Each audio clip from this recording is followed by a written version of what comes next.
Taste the Daily. Dharmapuri அருகே 103 acre பரப்பளவு உள்ள நிலத்தை வக்ஃப் வாரியத்திற்கு சொந்தமானது என சார் பதிவாளர் கூறியதால் பொதுமக்கள் அதிர்ச்சியடைந்து ஆட்சியர் அலுவலகத்தில் மனு அளித்தனர்.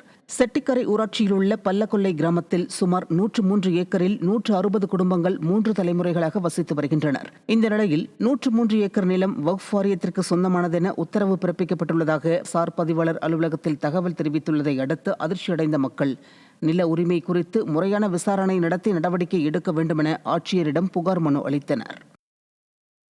கடலூர் மாவட்டம் விருத்தாச்சலம் உட்கோட்டத்தில் செயல்படும் 28 அரசினர் ஆதிதிராவிடர் மாணவர்கள் நலவிடுதியில் உணவுக்காக குறைந்த அளவே நிதி ஒதுக்கப்படுவதாக புகார் எழுந்துள்ளது.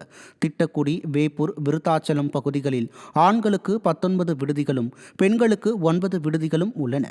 இந்த விடுதிகளில் சுமார் 1948 மாணவ மாணவிகள் தங்கி பயின்று வரும் நிலையில் விடுதிகளில் காவலர்கள், தூய்மை பணியாளர்கள், சமையலர் மற்றும் விடுதி காப்பாளர் பணியிடங்கள் நிரப்பப்படாமல் உள்ளன.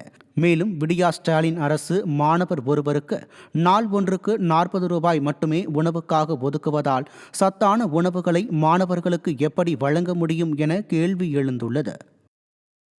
நெல்லை மாவட்டம் அம்பாசமுத்திரம் அருகே அரசு நெல் கொள்முதல் நிலையத்தில் உரிய பணம் வழங்கவில்லை என்றால் பெரிய அளவில் போராட்டம் நடத்தப்படும் என வட்டாட்சியரிடம் விவசாயிகள் மனு அளித்தனர். சாட்டுப்பத்து, காக்கநல்லூர் உள்ளிட்ட கிராமங்களில் சுமார் 600க்கும் மேற்பட்ட விவசாயிகளிடம் இருந்து அரசு நேரடி கொள்முதல் நிலையத்தில் வைத்த NCCF என்னும் நிறுவனம் கொள்முதல் செய்து வந்தது. இந்நிலையில் 68 நாட்களாகியும் உரிய பணம் வங்கி கணக்கில் வராததால் விவசாயிகள் வட்டாட்சியர் அலுவலகத்தில் சென்று தாசில்தாரிடம் புகார் மனு அளித்தனர்.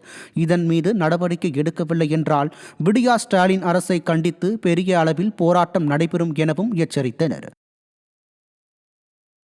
திருவண்ணாமலை மாவட்டம் சிப்காட் அலுவலகம் முன்பு விடியா ஸ்டாலின் அரசை கண்டித்து கருப்பு கொடி ஏந்தியவாறு விவசாயிகள் தர்ணா போராட்டத்தில் ஈடுபட்டனர்.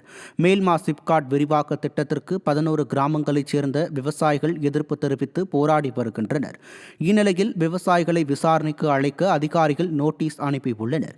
இதனை கண்டித்து விவசாயிகள் கையில் கருப்பு கொடி ஏந்தியவாறு ஊர்வலமாக சென்று சிப்காட் நில எடுப்பு அலுவலகம் முன்பு தர்ணா போராட்டத்தில் ஈடுபட்டதுடன் விடியா ஸ்டாலின் அரசுக்கு எதிராக கோஷங்களை எழுப்பினர்.